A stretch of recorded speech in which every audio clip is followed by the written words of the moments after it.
ಚಿಂತನ ಮೋಹನ್ ವೆರ್ಣೇಕರ್ ಅವರಿಂದ. ಜೀವನವೆಂದರೆ ನಿರಂತರವಾಗಿ ಓಡುತ್ತಲೇ ಇರುವ ಸ್ಪರ್ಧೆಯಲ್ಲ, ಅದು ಒಂದು ಸುಂದರ ಪಯಣ. ಪಯಣದಲ್ಲಿ ಮುಂದೆ ಸಾಗುವುದು ಎಷ್ಟು ಮುಖ್ಯವೋ ಆಗಾಗ ಸ್ವಲ್ಪ ನಿಂತು ನಾವು ಸರಿಯಾದ ದಾರಿಯಲ್ಲಿದ್ದೇವೆಯೇ ಎಂದು ಪರಿಶೀಲಿಸಿಕೊಳ್ಳುವುದು ಅಷ್ಟೇ ಮುಖ್ಯ. ಒಂದು ವಾಹನವನ್ನು ಎಷ್ಟೇ ಉತ್ತಮವಾಗಿ ಓಡಿಸಿದರೂ ಕಾಲಕಾಲಕ್ಕೆ ಅದರ ಸರ್ವಿಸ್ ಮಾಡಿಸಲೇಬೇಕು. ಇಲ್ಲದಿದ್ದರೆ ಸಣ್ಣ ಪುಟ್ಟ ದೋಷಗಳು ದೊಡ್ಡ ಸಮಸ್ಯೆಗಳಾಗಿ ಪರಿಣಮಿಸುತ್ತವೆ. ನಮ್ಮ ಬದುಕು ಹಾಗೆಯೇ. ಹೊರಗಿನ ಸಾಧನೆಗಳ ಜೊತೆಗೆ ನಮ್ಮ ಮನಸ್ಸು, ನಮ್ಮ ಮಾತು, ನಮ್ಮ ವರ್ತನೆ ಮತ್ತು ನಮ್ಮ ಅಭ್ಯಾಸಗಳಿಗೂ ಆಗಾಗ ಸರ್ವಿಸ್ ಮಾಡುವುದು ಅಗತ್ಯ. ನಾವು ದಿನವೂ ಅನೇಕ ಜನರನ್ನು ಭೇಟಿಯಾಗುತ್ತೇವೆ, ನೂರಾರು ಮಾತುಗಳನ್ನು ಆಡುತ್ತೇವೆ, ಹಲವಾರು ನಿರ್ಧಾರಗಳನ್ನು ತೆಗೆದುಕೊಳ್ಳುತ್ತೇವೆ. ಆದರೆ ನನ್ನ ಮಾತು ಯಾರಿಗಾದರೂ ನೋವುಂಟು ಮಾಡಿದೆಯೇ? ನನ್ನ ವರ್ತನೆ ಯಾರಿಗಾದರೂ ಪ್ರೇರಣೆಯಾಗಿದೆಯೇ? ನಾನು ನಿನ್ನೆಗಿಂತ ಇಂದು ಉತ್ತಮ ವ್ಯಕ್ತಿಯಾಗಿದ್ದೇನೆಯೇ? ನನ್ನ ದೌರ್ಬಲ್ಯಗಳನ್ನು ಎಷ್ಟರ ಮಟ್ಟಿಗೆ ನಾನು ಮೆಟ್ಟಿ ನಿಂತಿದ್ದೇನೆ ಎನ್ನುವ ಪ್ರಶ್ನೆಗಳನ್ನು ನಮಗೆ ನಾವೇ ಕೇಳಿಕೊಳ್ಳಬೇಕು.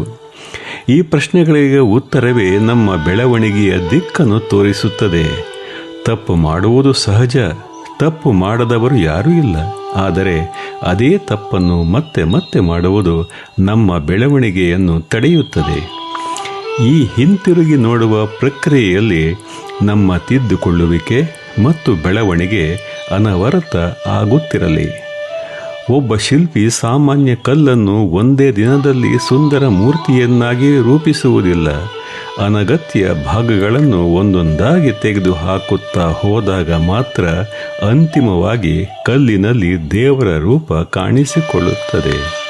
ಹಾಗೆಯೇ ನಮ್ಮಲ್ಲಿರುವ ಅಹಂಕಾರ, ಕೋಪ, ಅಸೂಯೆ, ಸ್ವಾರ್ಥ ಮತ್ತು ಸೋಮಾರಿತನವನ್ನು ನಿಧಾನವಾಗಿ ದೂರ ಮಾಡಿದಾಗ ನಮ್ಮ ವ್ಯಕ್ತಿತ್ವವು ಹೊಳೆಯಲು ಆರಂಭಿಸುತ್ತದೆ.